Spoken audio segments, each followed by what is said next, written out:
दिल्ली के पूर्व मंत्री कपिल मिश्रा ने सीएम अरविंद केजरीवाल और उनकी सरकार के खिलाफ काले धन को सफेद बनाने, मनी लॉन्ड्रिंग और हवाला रैकेट चलाने का आरोप लगाते हुए सीबीआई में शिकायत दर्ज कराई। कपिल मिश्रा ने सीबीआई को कई सबूत भी सौंपे और दावा किया कि केजरीवाल बहुत जल्द तिहाड़ जेल के अंदर होंगे। कपिल मिश्रा ने दावा किया कि मोहल्ला क्लिनिकों में भी करोड़ों के घोटाले पर उन्होंने काफी सबूत इकट्ठे कर लिए हैं। कल इस पर वो एलजी से शिकायत करेंगे। मोहल्ला क्लिनिक के और डिटेल में इकट्ठा कर रहा हूँ, 2-3 दिन में देश के सामने भी रखूंगा। कम से कम बता रहा हूँ मैं, और डिटेल आ रहे हैं, कम से कम 225 करोड़ रुपए का घोटाला है। कपिल मिश्रा ने कहा है कि आम आदमी पार्टी के फंड में हेराफेरी और फर्जी कंपनियों से रातों रात पैसा आने का मामला वो सीबीडीटी में भी ले जाएंगे। दिल्ली हाईकोर्ट ने जवाहरलाल नेहरू विश्वविद्यालय के छात्र नजीब अहमद की गुमशुदगी का केस सीबीआई को सौंप दिया है। हाईकोर्ट ने सीबीआई को केस सौंपते हुए साफ किया कि जांच डीआईजी रैंक से कम अधिकारी की देखरेख में नहीं होगी। कोर्ट में दिल्ली पुलिस ने कहा कि अगर अदालत मामले की जांच सीबीआई को सौंपती है तो उसे कोई आपत्ति नहीं होगी। नजीब की मां फातिमा नफीम की याचिका पर सुनवाई करते हुए हाईकोर्ट ने केस की जांच सीबीआई को सौंपने के निर्देश दिए। कोर्ट के इस फैसले का छात्रों ने स्वागत किया है। जेएनयू के एक छात्र से विवाद के बाद नजीब अहमद 14 अक्टूबर 2016 से लापता है। दिल्ली पुलिस ने नजीब के केस में स्पेशल इन्वेस्टिगेशन टीम बनाते हुए 10 लाख रुपए के इनाम का ऐलान किया था, लेकिन कामयाबी नहीं मिली।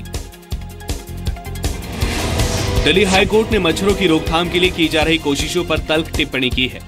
अदालत ने एमसीडी, दिल्ली सरकार और केंद्र से कहा कि इस मुद्दे पर सिर्फ बहस हो रही है, लेकिन रोकथाम के लिए कोई कदम नहीं उठाए गए। ना तो लोगों को जागरूक करने के लिए विज्ञापन दिए गए, ना ही कोई ठोस कदम उठाए जा रहे हैं। कोर्ट ने कहा मच्छर मीटिंग का इंतजार नहीं करते। दिल्ली में पानी की किल्लत को देखते हुए दिल्ली सरकार ने पीएमओ से हस्तक्षेप की मांग की है। दिल्ली सरकार पानी की कमी के लिए हरियाणा सरकार को जिम्मेदार ठहरा रही है। इसके अलावा हरियाणा के खिलाफ कोर्ट में याचिका देने की भी धमकी दे रही है। नॉर्थ दिल्ली और सेंट्रल दिल्ली के अलावा रूटीन जोन में पानी की किल्लत है, लेकिन निकट भविष्य में इसके कम होने के आसार तो नहीं दिख रहे। दिल्ली में नारकोटिक कंट्रोल ब्यूरो ने एक इंटरनेशनल ड्रग रैकेट का पर्दाफाश किया है। एनसीबी ने एक बोलीवियन नागरिक को गिरफ्तार कर उसके पास से करोड़ों रुपए की कोकीन भी बरामद की है। आरोपी अपने पेट में छुपाकर नशे का सामान लाया था। इससे पहले बोलीवियन महिला और उसके दिल्ली में सहयोगी को भी गिरफ्तार किया गया है। दुनिया भर में साइबर अटैक का असर बीएमसी पर भी पड़ा है। बीएमसी के इंटरनेट से चलने वाली सेवा 6 घंटे के लिए ठप पड़ गई।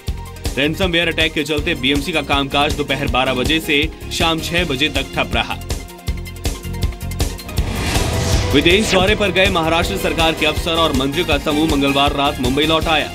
महाराष्ट्र विधानसभा और विधान परिषद के अध्यक्षों की अगुवाई में 15 दिनों तक ऑस्ट्रेलियाई देशों की यात्रा पर रहे इस प्रतिनिधिमंडल का विदेश दौरा खासा सुर्खियों में रहा था। अरहर दाल बेचने के संकट से जूझ रहे किसानों का हाल सुधारने की बजाय रसद मंत्री गिरीश बापट और कृषि मंत्री पांडुरंग फुटकर के विदेशी दौरों पर विपक्ष ने ऐतराज जताया था। महाराष्ट्र सरकार ने अरहर दाल उत्पादक किसानों के लिए राहत का ऐलान किया है। सरकार ने किसानों की दालें खरीदने में प्रशासन को तेजी लाने का आदेश जारी किया है। महाराष्ट्र सरकार के मुताबिक 31 मई तक 1 लाख मीट्रिक टन अरहर दाल खरीद की जाएगी। महाराष्ट्र में इस बार रिकॉर्ड तोड़ अरहर दाल का उत्पादन हुआ है, लेकिन सूबे के ज्यादातर किसानों की दालें खुले में पड़ी हैं और उसकी खरीदी कर पाने में सरकार नाकाम हो रही है। मास्टर ब्लास्टर सचिन तेंदुलकर मुंबई के एक होटल में एनर्जी ड्रिंक लॉन्च करने पहुंचे। एक नामी कंपनी का प्रोडक्ट बादाम और मैंगो फ्लेवर में लॉन्च किया गया है। सचिन ने इस मौके पर कहा कि भागदौड़ भरी जिंदगी जीने वाले युवकों को ये चुस्ती फुर्ती देगा। मुंबई पुलिस ने राजा शेख नाम के एक युवक की हत्या के आरोप में राजू कांबले और चाकीकर तड़वी को गिरफ्तार किया है। बताया जा रहा है कि पहले राजा शेख बीएमसी के क्लीन मार्शल गाड़ी में कॉन्ट्रैक्ट पर ड्राइवरी करता था। बाद में उसे हटाकर जाकिर तड़वी को रख लिया गया। इस बात को लेकर राजा शेख और दोनों आरोपियों के बीच झगड़ा हुआ, जिसके बाद दोनों ने मिलकर राजा शेख को इतना पीटा कि उसकी मौत हो गई।